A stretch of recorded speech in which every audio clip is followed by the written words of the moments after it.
किताब विपरन की रीत तो सच दा मार्ग भाग चौथा। लेखक सरदार गुरबख्श सिंह काला अफगाना।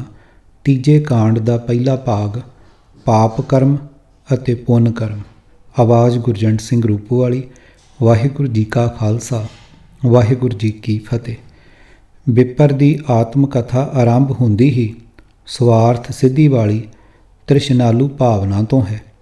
मनुख कोलों उसकी मेहनत की कमाई खो लैण लई उसके मन ते कोई तगड़ा डर पाउण की लोड़ हुंदी है।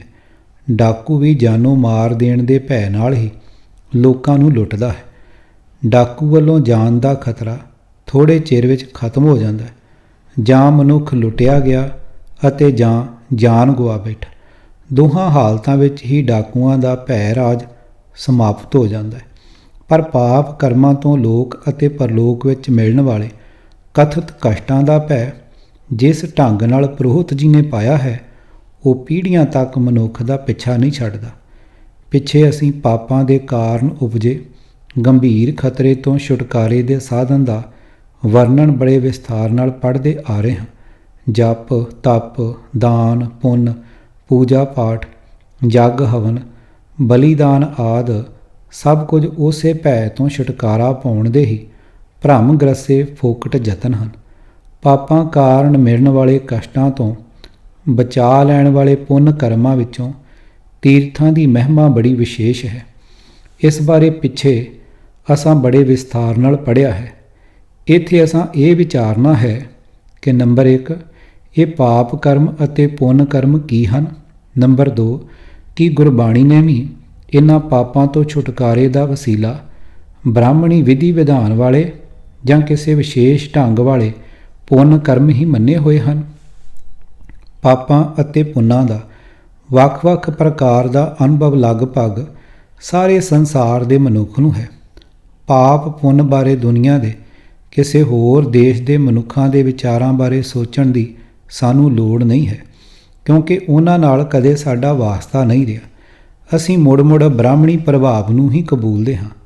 सो असां सिर्फ ब्राह्मणी रीत वाले पाप कर्मां अते पुन कर्मां दी विचार नूं गुरमत की कसवट्टी ते परखना है। किसी समय किसी भी तरह की औकड़ आ बने उस नूं सफलता नाल नजिठण लई दूर दी सोचण वाले ब्राह्मण ने ज्ञान की खंड विच लपेटी हुई ठग बूटी वाले अद्भुत धर्म ग्रंथां की लोड़ अनुभव की। उस दी इस सोच ने चौहां वेदां का निर्माण कर लिया। वेदां की उपज बारे अज दा विद्वान जिहड़े अनुमान मर्जी लाई जावे, पर उस समय के मनुख ने ब्राह्मण की गल नूं सच मन के चार वेद ईश्वरी शक्ति नाल प्रगट होए दिलों कबूल कर लए सन। यही कारण है कि सिमरतियां शास्त्रां उपनिषदां अथवा रामायण महाभारत समेत सारे पुराणा आदि नूं लिखण वाले विद्वानां ने भी वेदां नूं बड़े चमत्कारी बहुरूपीय विद्वान सिद्ध किया होया है। इन्हां वेदां दे प्रगट होण दीयां कथा कहाणियां अते उन्हां दी तालीम बारे असीं पुस्तक दे दूजे भाग दे 5वें कांड विच बड़े विस्तार नाल पढ़ चुके हां। कर्मकांडी बंधनां दी मर्यादा लिखदे समय पाप कर्मां नाल मिलण वाले घोर नरकी दुखां दा वेरवा वेदां विच ही लिख दिता गया सी। भयभीत होए मनुख नूं इन्हां दुखदाई पापां नूं नाश करके स्वर्गी सुखां की प्राप्ति करा सकण वाले पुन कर्मां की सूची भी वेदां विचों मिल सकती है। दूर दृष्ट विद्वान ब्राह्मण जी ने पुन कर्मां दे वटांदरे पाप कर्मां नूं नष्ट कर सकण वाली सौदेबाजी वाला विधान भी वेदां विच लिख लिया। वेदां विचले इस पाप पुन वाले सिद्धांत का वर्णन गुरबाणी विच इस प्रकार है। नंबर 1 कथा कहानी बेदी आणी पाप पुन विचार। नंबर 2 वेद पुकारे पुन पाप सुरग नरक का बियो पन्ना 1243। इन्हां दोहां पूरे श्लोकां की विचार पहले भाग के 5वें कांड विच विस्तार नाल हो चुकी है। कुछ होर गुरबाणी शब्द इस प्रकार हैं। बेद बाद सब आख बखाणे ना अंतर भीजे ना शब्द पछाणे। पुन पाप सब बेद दृढ़ाया गुरमुख अमृत पीजै है पन्ना 1050। ਨੋਟ: ਇਸ ਪਾਵਨ ਗੁਰੂ ਫਰਮਾਨ ਦੇ ਅਰਥ ਪੁਸਤਕ ਦੇ ਤੀਜੇ ਭਾਗ ਦੇ ਤੀਜੇ ਹੀ ਕਾਂਡ ਵਿੱਚ ਲਿਖੇ ਜਾ ਚੁੱਕੇ ਹਨ। ਸਿਮਰਤ ਸ਼ਾਸਤਰ ਪੁਨ ਪਾਪ ਵਿਚਾਰ ਦੇ, ਤਤੈ ਸਾਰ ਨਾ ਜਾਣੀ, ਤਤੈ ਸਾਰ ਨਾ ਜਾਣੀ ਗੁਰੂ ਬਾਝੋਂ, ਤਤੈ ਸਾਰ ਨਾ ਜਾਣੀ। ਤਹੀਂ ਗੁਣੀ ਸੰਸਾਰ ਭ੍ਰਮ ਸੁਤਾ, ਸੁਤਿਆਂ ਰਹਿਣ ਵਿਹਾਣੀ। ਗੁਰ ਕਿਰਪਾ ਤੇ ਸੇ ਜਨ ਜਾਗੇ, ਜਿਨ੍ਹਾਂ ਹਰ ਮਨ ਵਸਿਆ। ਬੋਲੇ ਅੰਮ੍ਰਿਤ ਬਾਣੀ, ਕਹੈ ਨਾਨਕ ਸੋ ਤਤ ਪਾਏ। ਜਿਸ ਨੂੰ ਆਂਦਿਨ ਹਰ ਲਿਵ ਲਾਗੈ, ਜਾਗਤ ਰਹਿਣ ਵਿਹਾਣੀ। ਪੰਨਾ 920। ਅਰਥ: ਸਿਮਰਤੀਆਂ, ਸ਼ਾਸਤਰ ਆਦਿਕ ਪੜ੍ਹਨ ਵਾਲੇ ਪੰਡਤ ਸਿਰਫ ਇਹੀ ਵਿਚਾਰਾਂ ਕਰਦੇ ਹਨ ਕਿ ਇਹਨਾਂ ਪੁਸਤਕਾਂ ਅਨੁਸਾਰ ਪਾਪ ਕੀ ਹੈ ਤੇ ਪੁੰਨ ਕੀ ਹੈ। ਉਹਨਾਂ ਨੂੰ ਆਤਮਿਕ ਆਨੰਦ ਦਾ ਰਸ ਨਹੀਂ ਆ ਸਕਦਾ। ਇਹ ਗੱਲ ਯਕੀਨ ਜਾਣੋ ਕਿ ਸਤਿਗੁਰ ਦੀ ਸ਼ਰਨ ਆਉਣ ਤੋਂ ਬਿਨਾਂ ਆਤਮਿਕ ਆਨੰਦ ਦਾ ਰਸ ਨਹੀਂ ਆ ਸਕਦਾ। ਜਗਤ ਤਿੰਨਾਂ ਗੁਣਾਂ ਭਾਵ ਮਾਇਆ ਵਿੱਚ ਹੀ ਭਟਕ ਕੇ ਗਾਫਲ ਹੋਇਆ ਪਿਆ ਹੈ। ਮਾਇਆ ਦੇ ਮੋਹ ਵਿੱਚ ਸੁੱਤਿਆਂ ਹੀ ਸਾਰੀ ਉਮਰ ਗੁਜ਼ਰ ਜਾਂਦੀ ਹੈ। ਸਿਮਰਤੀਆਂ ਸ਼ਾਸਤਰਾਂ ਦੀਆਂ ਵਿਚਾਰਾਂ ਇਸ ਨੀਂਦ ਵਿੱਚੋਂ ਜਗਾ ਨਹੀਂ ਸਕਦੀਆਂ। ਮੋਹ ਦੀ ਨੀਂਦ ਵਿੱਚੋਂ ਗੁਰੂ ਦੀ ਕਿਰਪਾ ਨਾਲ ਸਿਰਫ ਉਹ ਮਨੁੱਖ ਜਾਗਦੇ ਹਨ ਜਿਨ੍ਹਾਂ ਦੇ ਅੰਦਰ ਪਰਮਾਤਮਾ ਦਾ ਨਾਮ ਵਸਦਾ ਹੈ, ਜੋ ਪਰਮਾਤਮਾ ਦੀ ਸਿਫਤ ਸਲਾਹ ਦੀ ਬਾਣੀ ਉਚਾਰਦੇ ਹਨ। ਗੁਰਦੇਵ ਜੀ ਫਰਮਾਉਂਦੇ ਹਨ ਕਿ ਉਹੀ ਮਨੁੱਖ ਆਤਮਿਕ ਆਨੰਦ ਮਾਣਦਾ ਹੈ ਜੋ ਹਰ ਵੇਲੇ ਪ੍ਰਭੂ ਦੀ ਯਾਦ ਦੀ ਲਗਨ ਵਿੱਚ ਟਿਕਿਆ ਰਹਿੰਦਾ ਹੈ ਤੇ ਜਿਸ ਦੀ ਉਮਰ ਇਸ ਤਰ੍ਹਾਂ ਮੋਹ ਦੀ ਨੀਂਦ ਵਿੱਚੋਂ ਜਾਗਦਿਆਂ ਬੀਤਦੀ ਹੈ। ਭਾਵ ਵੇਦ ਆਦਿਕ ਧਰਮ ਪੁਸਤਕਾਂ ਦੁਆਰਾ ਬਣੇ ਕਰਮ ਕਾਂਡ ਅਨੁਸਾਰ ਕਿ ਕਿਹੜਾ ਪੁੰਨ ਕਰਮ ਹੈ, ਕਿਹੜਾ ਪਾਪ ਕਰਮ ਹੈ, ਸਿਰਫ ਇਹੀ ਵਿਚਾਰ ਮਨੁੱਖ ਦੇ ਅੰਦਰ ਆਤਮਿਕ ਆਨੰਦ ਪੈਦਾ ਨਹੀਂ ਕਰ ਸਕਦੀ। ਗੁਰੂ ਦੀ ਕਿਰਪਾ ਨਾਲ ਜਿਹੜਾ ਮਨੁੱਖ ਪ੍ਰਭੂ ਦਾ ਨਾਮ ਸਦਾ ਸਿਮਰਦਾ ਹੈ, ਸਿਫਤ ਸਲਾਹ ਦੀ ਬਾਣੀ ਉਚਾਰਦਾ ਹੈ, ਉਹੀ ਵਿਕਾਰਾਂ ਦੇ ਹੱਲਿਆਂ ਵੱਲੋਂ ਸੁਚੇਤ ਰਹਿੰਦਾ ਹੈ ਤੇ ਆਤਮਿਕ ਆਨੰਦ ਮਾਣਦਾ ਹੈ। ਸਿਮਰਤ ਸ਼ਾਸਤ ਸਾਜੀਆਂ ਪਾਪ ਪੁੰਨ ਗਣਤ ਗਣੀਨੀ। ਪੰਨਾ 949। ਅਰਥ: ਸਿਮਰਤੀਆਂ ਅਤੇ ਸ਼ਾਸਤਰ ਆਦਿਕ ਧਰਮ ਪੁਸਤਕ ਬਣਾਏ, ਉਹਨਾਂ ਵਿੱਚ ਪਾਪ ਤੇ ਪੁੰਨ ਦਾ ਨਖੇੜਾ ਕੀਤਾ ਕਿ ਪਾਪ ਕਰਮ ਕੀ ਹੈ ਤੇ ਪੁੰਨ ਕਰਮ ਕੀ ਹੈ। ਸ਼ਾਸਤਰ ਵੇਦ ਪਾਪ ਪੁੰਨ ਵਿਚਾਰ, ਨਰਕ ਸੁਰਗ ਫਿਰ ਅਵਤਾਰ। ਪੰਨਾ 385। ਅਰਥ: ਹੇ ਮਿੱਤਰ, ਸ਼ਾਸਤਰ ਤੇ ਵੇਦ ਪੁੰਨ ਤੇ ਪਾਪਾਂ ਦੇ ਵਿਚਾਰ ਹੀ ਦੱਸਦੇ ਹਨ। ਇਹ ਦੱਸਦੇ ਹਨ ਕਿ ਫਲਾਣੇ ਕੰਮ ਪਾਪ ਹਨ, ਫਲਾਣੇ ਕੰਮ ਪੁੰਨ ਹਨ, ਜਿਨ੍ਹਾਂ ਦੇ ਕਰਨ ਨਾਲ ਮੁੜ ਕਦੇ ਨਰਕ ਵਿੱਚ ਤੇ ਕਦੇ ਸੁਰਗ ਵਿੱਚ ਪੈ ਜਾਈਦਾ ਹੈ। ਭਾਵ ਕਦੇ ਦੁਖੀ ਤੇ ਕਦੇ ਸੁਖੀ ਹੋਣ ਦੇ ਚੱਕਰਾਂ ਵਿੱਚ ਪਏ ਰਹੀਦਾ ਹੈ। ਹਿੰਦੂ ਗ੍ਰੰਥਾਂ ਵਿਚਲੇ ਪਾਪ ਕਰਮਾਂ ਦਾ ਵੇਰਵਾ। ਮਹਾਭਾਰਤ ਵਿੱਚ 10 ਮਹਾਪਾਪ ਇਹ ਲਿਖੇ ਹਨ: ਹਿੰਸਾ, ਚੋਰੀ, ਪਰ ਇਸਤਰੀ ਗਮਨ, ਝੂਠ, ਕੌੜਾ ਬੋਲ, ਚੁਗਲੀ, ਬਚਨ ਕਰਕੇ ਖਿਸਕ ਜਾਣਾ, ਬੇਰਹਿਮੀ, ਬੁਰਾ ਚਿਤਵਣਾ, ਪੁੰਨ ਦਾਨ ਆਦਿ ਕਰਕੇ ਉਸ ਦੇ ਫਲ ਦੀ ਕਾਮਨਾ ਕਰਨੀ। ਮਨ ਸਿਮਰਤੀਆਂ ਦੇ 11ਵੇਂ ਅਧਿਆਇ ਦੇ ਸ਼ਲੋਕ ਨੰਬਰ 54 ਵਿੱਚ 5 ਮਹਾਪਾਪ ਇਹ ਲਿਖੇ ਹਨ: ਨੰਬਰ 1 ਬ੍ਰਹਮ ਹੱਤਿਆ, ਨੰਬਰ 2 ਸ਼ਰਾਬ ਪੀਣੀ, ਨੰਬਰ 3 ਚੋਰੀ, ਨੰਬਰ 4 ਗੁਰੂ ਦੀ ਇਸਤਰੀ ਭੋਗਣੀ ਅਤੇ ਨੰਬਰ 5 ਇਹਨਾਂ ਪਾਪੀਆਂ ਨਾਲ ਮੇਲ ਕਰਨਾ ਮਹਾਨ ਕੁਸ਼। ਨੋਟ: ਮਨੁ ਸਿਮਰਤੀ ਜੋ ਹਿੰਦੂ ਧਰਮ ਦੇ ਕਾਨੂੰਨ ਦਾ ਗ੍ਰੰਥ ਹੈ, ਉਸ ਵਿੱਚ ਪਰ ਇਸਤਰੀ ਗਾਮੀ ਪਾਪ ਲਿਖਣ ਦੀ ਥਾਂ ਸਿਰਫ ਗੁਰੂ ਦੀ ਇਸਤਰੀ ਭੋਗਣੀ ਹੀ ਪਾਪ ਲਿਖਿਆ ਹੈ। ਉਹਨਾਂ ਸਮਿਆਂ ਵਿੱਚ ਜੀਵਨ ਦੇ ਹਰ ਖੇਤਰ ਵਿੱਚ ਮਨੁੱਖ ਦਾ ਗੁਰੂ ਸਿਰਫ ਬ੍ਰਾਹਮਣ ਹੀ ਸੀ। ਸੋ ਦੂਜੇ ਅੱਖਰਾਂ ਵਿੱਚ ਇਸ ਗ੍ਰੰਥ ਦੇ ਲਿਖਾਰੀ ਨੇ ਬ੍ਰਾਹਮਣ ਦੀ ਇਸਤਰੀ ਦੀ ਪੱਤ ਦੀ ਰੱਖਿਆ ਕਰਨੀ ਹੀ ਜ਼ਰੂਰੀ ਸਮਝੀ ਹੈ। ਯਾਦ ਰਹੇ ਕਿ ਇਸੇ ਗ੍ਰੰਥ ਵਿੱਚ ਹੀ ਇਹ ਲਿਖਿਆ ਹੈ ਕਿ ਬ੍ਰਾਹਮਣ ਕਿਸੇ ਵੀ ਵਰਗ ਦੀ ਇਸਤਰੀ ਨਾਲ ਕਾਮ ਅਗਨੀ ਠੰਡੀ ਕਰ ਸਕਦਾ ਹੈ।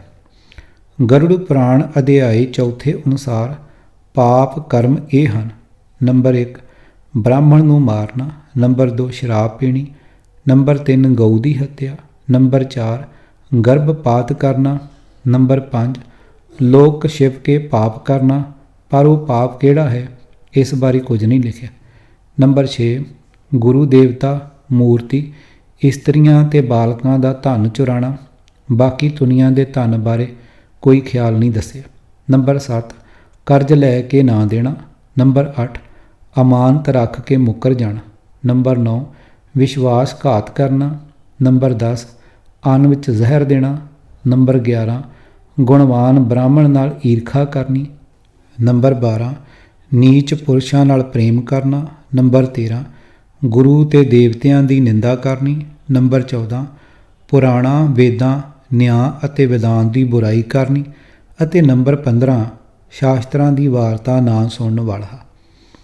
ਹਿੰਦੂ ਗ੍ਰੰਥਾਂ ਅਨੁਸਾਰ ਪਾਪਾਂ ਨੂੰ ਖੰਡਨ ਕਰਨ ਵਾਲੇ ਪੁੰਨ ਕਰਮਾਂ ਵਿੱਚੋਂ ਪ੍ਰਸਿੱਧ ਪੁੰਨ ਕਰਮ ਇਹ ਹਨ। ਨੰਬਰ 1 ਬ੍ਰਾਹਮਣ ਦੀ ਸਲਾਹ ਨਾਲ ਯੱਗ ਕਰਨੇ। ਅਸਵਮੇਧ, ਗਊਮੇਧ, ਨਰਮੇਧ, ਰਾਜਸੂਜ ਯੱਗ, ਪੁੱਤਰੇਠੀ ਆਦਿ ਕਈ ਪ੍ਰਕਾਰ ਦੇ ਯੱਗਾਂ ਦੇ ਵੇਰਵੇ ਰਿਗਵੇਦ ਵਿੱਚ ਹੈ।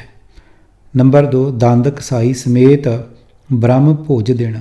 ਨੰਬਰ 3 ਬ੍ਰਾਹਮਣਾਂ ਨੂੰ ਦਾਨ ਦੇਣਾ। ਨੰਬਰ 4 ਗੰਗਾ ਇਸ਼ਨਾਨ। ਨੰਬਰ 5 ਬ੍ਰਾਹਮਣ ਦੇ ਦੱਸੇ ਹੋਏ ਪਾਪ ਨਾਸ਼ਕ ਤੀਰਥਾਂ ਦਾ ਇਸ਼ਨਾਨ ਅਤੇ ਉਸ ਤੀਰਥ 'ਤੇ ਵਸਦੇ ਬ੍ਰਾਹਮਣਾਂ ਨੂੰ ਦਾਨ ਆਦਿ ਦੇ ਕੇ ਪ੍ਰਸੰਨ ਕਰਨਾ। ਨੰਬਰ 6 ਬ੍ਰਾਹਮਣ ਕਹੇ ਤਾਂ ਸਿਰ ਮੁਨਾ ਲੈਣਾ। ਨੰਬਰ 7 ਬ੍ਰਾਹਮਣ ਦੀ ਦੱਸੀ ਵਿਧੀ ਅਨੁਸਾਰ ਧਰਮ ਗ੍ਰੰਥਾਂ ਦਾ ਪਾਠ ਬ੍ਰਾਹਮਣ ਤੋਂ ਕਰਵਾਉਣਾ। ਨੰਬਰ 8 ਕੁੰਭ ਦੇ ਮੇਲੇ 'ਤੇ ਲੱਗਣ ਵਾਲੇ ਚੌਹਾਂ ਤੀਰਥਾਂ ਵਿੱਚੋਂ ਕਿਸੇ ਦਾ ਇਸ਼ਨਾਨ ਅਤੇ ਉੱਥੇ ਪੁੰਨ ਦਾਨ ਕਰਨਾ। ਨੰਬਰ 9 ਜੇ ਬਹੁਤੇ ਪਾਪਾਂ ਦਾ ਨਾਸ਼ ਕਰਨਾ ਹੋਵੇ ਤਾਂ ਪ੍ਰਯਾਗ ਤੀਰਥ ਵਾਲੇ ਕੁੰਭ ਮੇਲੇ ਦਾ ਇਸ਼ਨਾਨ ਕਰਨਾ ਅਤੇ ਦਾਨ ਦਛਣਾ ਦੇਣੀ। ਨੰਬਰ 10 ਕਿਰਿਆ ਕਰਮ। ਨੰਬਰ 11 ਸ਼ਰਾਧ ਅਥਵਾ ਮਿਰਤਕ ਸੰਸਕਾਰ ਕਰਨੇ ਆਦਿ। ਗਰੁੜ ਪੁਰਾਣ ਗ੍ਰੰਥ ਵਿੱਚ ਮਰ ਚੁੱਕੇ ਪ੍ਰਾਣੀ ਦੇ ਪਿਛਲੇ ਸਭ ਪਾਪਾਂ ਦਾ ਨਾਸ਼ ਕਰਨ ਦੀ ਸ਼ਕਤੀ ਰੱਖਣ ਵਾਲੇ ਅਜਿਹੇ ਪੁੰਨ ਕਰਮਾਂ ਦਾ ਜ਼ਿਕਰ ਬੜੇ ਵਿਸਥਾਰ ਨਾਲ ਲਿਖਿਆ ਹੈ। ਵੇਦਾਂ, ਸਿਮਰਤੀਆਂ, ਸ਼ਾਸਤਰਾਂ ਆਦਿ ਗ੍ਰੰਥਾਂ ਦੇ ਹਵਾਲੇ ਨਾਲ ਬ੍ਰਾਹਮਣ ਨੇ ਜਦ ਲੋਕਾਂ ਨੂੰ ਪਾਪ ਕਰਮਾਂ ਅਤੇ ਪੁੰਨ ਕਰਮਾਂ ਦਾ ਵੇਰਵਾ ਸਮਝਾ ਦਿੱਤਾ ਤਾਂ ਲੋਕੀ ਆਪਣੀ ਸਮਰੱਥਾ ਅਨੁਸਾਰ ਪੁੰਨ ਕਰਮ ਕਰਕੇ ਸੁਰਗਾਂ ਦੇ ਅਧਿਕਾਰੀ ਬਣਨ ਦੀ ਇੱਛਾ ਕਰਨ ਲੱਗ ਪਏ ਅਤੇ ਜਿਸ ਦੇ ਪਾਪ ਕਰਮ ਬਹੁਤੇ ਹੁੰਦੇ ਸਨ ਉਹਨਾਂ ਨੂੰ ਨਰਕਾਂ ਦਾ ਭਾਗੀ ਸਮਝਿਆ ਜਾਂਦਾ ਸੀ। ਅਜਿਹੇ ਲੋਕਾਂ ਦੀ ਪਾਪ ਪੁੰਨ ਵਾਲੀ ਖਿੱਚਾ ਤੁਹੀ ਵੱਲ ਗੁਰਬਾਣੀ ਦਾ ਸੰਕੇਤ। ਪਾਪ ਪੁੰਨ ਤੈਂ ਭਈ ਕਹਾਵਤ, ਕੋ ਨਰਕ ਕੋ ਸੁਰਗ ਬੰਛਾਵਤ। ਪੰਨਾ 292। ਕਤਲ, ਡਾਕੇ, ਠੱਗੀਆਂ, ਬਲਾਤਕਾਰ ਆਦਿ ਕਈ ਤਰ੍ਹਾਂ ਦੇ ਪਾਪਾਂ ਦੇ ਭਿਆਨਕ ਭਾਰ ਨਾਲ ਲੱਦੇ ਹੋਏ ਅਜਿਹੇ ਕਈ ਪਾਪੀ ਮਨੁੱਖ ਆਪਣੇ ਸਾਰੇ ਪਾਪ ਇੱਕੋ ਵਾਰੀ ਇੱਕੋ ਝਟਕੇ ਨਾਲ ਹੀ ਖਤਮ ਕਰ ਲੈਣ ਲਈ ਕੁੰਭ ਆਦਿ ਮੇਲਿਆਂ 'ਤੇ ਪੁੱਜ ਕੇ ਤੀਰਥ ਇਸ਼ਨਾਨ ਕਰਦੇ ਹਨ ਅਤੇ ਬ੍ਰਾਹਮਣਾਂ ਨੂੰ ਮੂੰਹ ਮੰਗੀ ਮਾਇਆ ਕੇਵਲ ਇਸੇ ਵਾਲੀ ਭੇਟਾ ਕਰਦੇ ਹਨ ਕਿ ਉਹ ਵੇਦ ਮੰਤਰਾਂ ਦੇ ਪਾਠ ਉਪਰੰਤ ਯਾਤਰੂ ਦਾਨੀਆਂ ਇਸ਼ਨਾਨੀਆਂ ਦੇ ਮਨ ਵਿੱਚ ਸਾਰੇ ਪਾਪਾਂ ਤੋਂ ਮੁਕਤ ਹੋ ਜਾਣ ਦਾ ਵਿਸ਼ਵਾਸ ਪੱਕਾ ਕਰਕੇ ਉਹਨਾਂ ਲਈ ਸੁਰਗਾਂ ਵਿੱਚ ਥਾਂ ਸੀਟ ਪੱਕੀ ਮਿਥੀ ਗਈ ਹੋਣ ਦਾ ਭਰੋਸਾ ਬਣਾ ਦਿੰਦੇ ਹਨ। ਜੇ ਕਦੇ ਦੁਬਾਰਾ ਪਾਪ ਕਮਾਉਣ ਦੀ ਲੋੜ ਆ ਬਣੇ ਤਾਂ ਬੇਸ਼ੱਕ ਜਿਵੇਂ ਦੇ ਮਰਜ਼ੀ ਹੈ ਅਤੇ ਜਿੰਨੇ ਮਰਜ਼ੀ ਹੈ ਪਾਪ ਕਰ ਲਏ ਜਾਣ। ਅਜਿਹੇ ਇਸ਼ਨਾਨ ਇੱਕ ਹੋਰ ਕਰ ਲੈਣ ਨਾਲ ਪਾਪਾਂ ਦੇ ਥਾਂ ਪੁੰਨਾਂ ਦੀ ਗਿਣਤੀ ਦਾ ਸਗੋਂ ਖਜ਼ਾਨਾ ਹੋਰ ਵੀ ਵੱਧ ਜੁੜ ਜਾਣ ਦਾ ਵਿਸ਼ਵਾਸ ਬਣ ਜਾਂਦਾ ਹੈ। ਬ੍ਰਾਹਮਣ ਦੇ ਖਿਲਾਰੇ ਮਾਇਆ ਜਾਲ ਵਿੱਚ ਫਸੇ ਮਨੁੱਖ ਨੇ ਤੀਰਥਾਂ ਦੇ ਇਸ਼ਨਾਨ ਨਾਲ ਪਾਪ ਉਤਾਰ ਲੈਣ ਦੇ ਭਰੋਸੇ ਨਾਲ ਸੁਰਗਾਂ ਵਿੱਚ ਪੁੱਜਣ ਦਾ ਜੋ ਫੋਕਾ ਵਿਸ਼ਵਾਸ ਬਣਾ ਲਿਆ ਹੋਇਆ ਸੀ ਉਸ ਤੋਂ ਹੋਣ ਵਾਲੇ ਅਸਲ ਘਾਟੇ ਦੇ ਦਰਸ਼ਨ ਕਰਵਾਉਂਦੇ ਹੋਏ ਸ੍ਰੀ ਗੁਰੂ ਗ੍ਰੰਥ ਸਾਹਿਬ ਜੀ ਇਉਂ ਫਰਮਾਨ ਕਰਦੇ ਹਨ। ਮਨ ਮੈਂ ਕ੍ਰੋਧ ਮਹਾ ਅਹੰਕਾਰਾ, ਪੂਜਾ ਕਰੇ ਬਹੁਤ ਵਿਸਥਾਰਾ, ਕਰ ਇਸ਼ਨਾਨ ਤਨ ਚੱਕਰ ਬਣਾਏ, ਅੰਤਰ ਕੀ ਮਲ ਕਬ ਹੀ ਨਾ ਜਾਏ, ਇਤ ਸੰਜਮ ਪ੍ਰਭ ਕਿਨ ਹੀ ਨਾ ਪਾਇਆ, ਭਗਉਤੀ ਮੁੰਦਰਾ ਮਨ ਮੋਹਿਆ ਮਾਇਆ ਰਹਾਉ। ਪਾਪ ਕरें पंचां के बासरे, तीर्थ नहाए कहें सब उतरे, बहुर कमावें होए निसंक, जमपुर बांध खरे कालंक। पन्ना 1348। किताब विपरण की रीत तो सच दा मार्ग भाग चौथा। लेखक सरदार गुरबख्श सिंह काला अफगाना। तीजे कांड दा पहला भाग। आवाज़ गुरजंट सिंह रूपोवाली। वाहिगुरू जी का खालसा वाहिगुरू जी की फतेह।